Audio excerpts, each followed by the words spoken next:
2030 বিশ্বকাপে চমক দেখানোর জন্য তৈরি হচ্ছে নতুন এক যুবরাজ, যার নামের সাথে জড়িয়ে আছে কোটি ভক্তদের আবেগ। জি হ্যাঁ বন্ধুরা, আমরা জুনিয়র CR7 এর কথা বলছি, যাকে সবাই ক্রিস্টিয়ানো জুনিয়রও বলে ডাকে। 2030 সালের ফিফা বিশ্বকাপে কি দেখা মেলবে বাবা রোনালদোর জায়গাতে? CR7 কি পারবে তার রক্ত ও ঘাম দিয়ে ছেলেকে পর্তুগালের মূল স্কোয়াডে জায়গা করে দিতে? আজকের এই ভিডিওতে আমরা জানতে চলেছি 2030 বিশ্বকাপের মঞ্চের জন্য জুনিয়র ক্রিস্টিয়ানো রোনালদো কিভাবে প্রস্তুত করছে।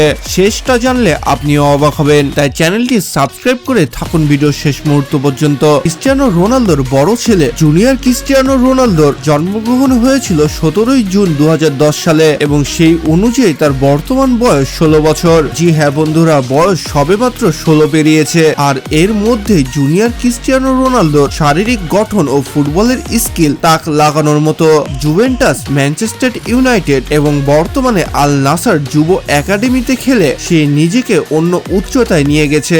আশ্চর্যের বিষয় হলো যে উচ্চতার দিক থেকে সে ইতিমধ্যে তার বাবাকেও ছাড়িয়ে গেছে। তার বর্তমান উচ্চতা 6 ফুট 3 ইঞ্চি, যা 1.90 মিটারের কাছাকাছি। সে পর্তুগালের অনূর্ধ্ব 16 দলের হয়েও নিজের জায়গা পাকা করে নিয়েছে এবং নিয়মিত গোল করে প্রমাণ করে যে সে আসলে কার ছেলে। আর সে কেবল নামের জোরে নয়, নিজের পারফরমেন্সের জোরে সামনে এগিয়ে যাচ্ছে। একজন কিংবদন্তি বাবার হাত ধরে বড় হওয়ার চাপটাই আলাদা। তবে ক্রিস্টিয়ানো রোনালদো তার ছেলেকে সাধারণত কোনো রাজপুত্র হিসেবে নয়, বরং একজন লড়াকুর সৈনিক হিসেবে তৈরি করেছেন। আমরা জানি রোনালদোর ডিসিপ্লিন কতটা কঠোর। ঘুম, ডায়েট, রিকভারি থেকে শুরু করে জিম সেশন, প্রতিটা ক্ষেত্রেই জুনিয়রকে কড়া নিয়মের মধ্যে রাখেন। মাঠে কিভাবে বল রিসিভ করতে হবে, ডিফেন্ডারদেরকে কিভাবে বোকা বানাতে হবে এবং সবচেয়ে বড় কথা, মানসিকভাবে কিভাবে সবসময় জিতার জেদ বজায় রাখতে হয়, তার প্রতিদিনের পাঠশালা পরিচালনা করেন ক্রিস্টিয়ানো রোনালদো নিজেই। 2030 সালের বিশ্বকাপ হতে চলেছে ফুটবল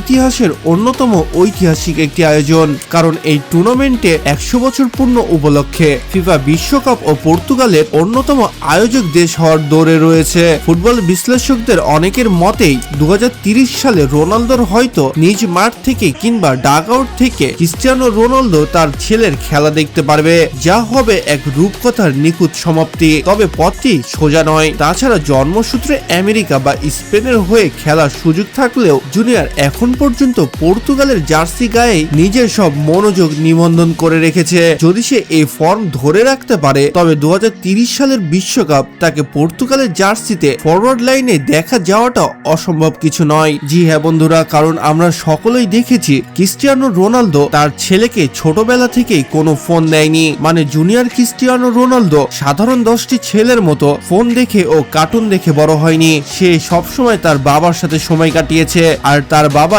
এতটাই ডিসিপ্লিন ছিল যে বেশিরভাগ টাইম জিমনেশিয়াম বা মাঠে কাটাতো, যে কারণে ডিসিপ্লিনের সাথে বড় হয়ে তার ছেলেকেও তৈরি করেছে ডিসিপ্লিন বয়। এছাড়া আমরা অনেক ভিডিওতে দেখেছি যে জুনিয়র ক্রিস্টিয়ানো রোনালদোর অনেক ছোট বয়সেই 6 প্যাক অ্যাপ বের হয়ে গেছিল। মানে সে ছোট থেকেই অনেক পরিশ্রম করে যায়, কারণ রোনালদো চাইতো যে তারপরে তার জায়গাটা তার ছেলে যেন নেয়। এর জন্য ছোটবেলা থেকে তাকে কঠোর পরিশ্রমের মাধ্যমে বড় করেছেন CR7, কারণ তার মূল টার্গেট ছিল সে যদি কখনো ওয়ার্ল্ড কাপ জিততে না পারে, তাহলে তার এই স্বপ্নটা পূরণ হতে দেখতে চায় তার ছেলের মাধ্যমে। পর্তুগালের হয়ে ওয়ার্ল্ড কাপ জেতা শুধুমাত্র ক্রিস্টিয়ানো রোনালদোরই স্বপ্ন নয়, এই স্বপ্নটা দেখে হাজারো কোটি মানুষ, বিভিন্ন দেশের বিভিন্ন জাতির মানুষ। ক্রিস্টিয়ানো রোনালদো অনেকের কাছে সর্বকালের সেরা খেলোয়াড়, কারণ সে শুধু খেলাই নয়, মানুষকে অনেক কিছু শিখিয়ে গেছে। এবং ক্রিস্টিয়ানো রোনালদো এমন একজন প্লেয়ার যার গায়ে কোনো ট্যাটু নেই এবং বর্তমানে সে বেশি ফেমাস হয়েছে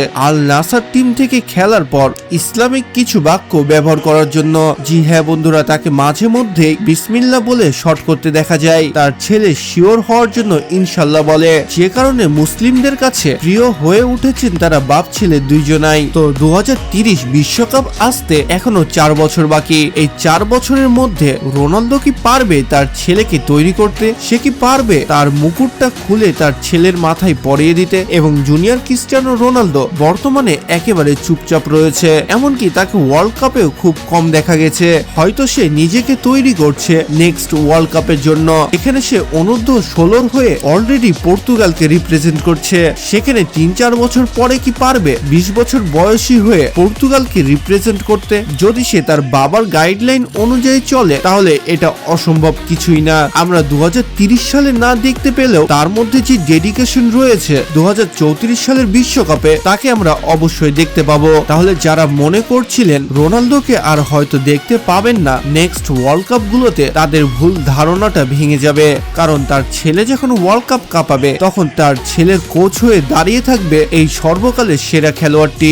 যেমন আর্লিং হল্যান্ড তার বাবার দেশ নরওয়ে থেকে খেলে তার গোলগুলো বাবাকে রিপ্রেজেন্ট করেছে, সেভাবে জুনিয়র ক্রিস্টিয়ানো রোনালদো তার দিক থেকে পিছিয়ে থাকবে না। কারণ তার কাছে কি নেই? ইতিহাসের সেরা ফুটবলার তার বাবা, যার কাছে রয়েছে অসাধারণ ট্যাকটিক্স এবং অসাধারণ স্কিল, রয়েছে টাকা পয়সা গাড়ি বাড়ি, যে কারণে তার প্র্যাকটিসের কোনো সুযোগ সুবিধাই বাকি থাকবে না। তো আপনারা কারা কারা জুনিয়র ক্রিস্টিয়ানো রোনালদোকে 2030 সালের বিশ্বকাপে দেখতে চান তারা তো আমার কমেন্ট বক্সে অবশ্যই লিখে জানাবেন। এবং যারা জুনিয়র ক্রিস্টিয়ানো রোনালদোর এবং তার বাবার ফ্যান রয়েছেন তারা তো চ্যানেলটি সাবস্ক্রাইব না করে বেরিয়ে হবেন না। তো যাই হোক বন্ধুরা, দেখা হচ্ছে পরবর্তী আরো একটি ইন্টারেস্টিং ভিডিওতে। ততক্ষণ ভালো থাকুন, সুস্থ থাকুন, আল্লাহ হাফেজ।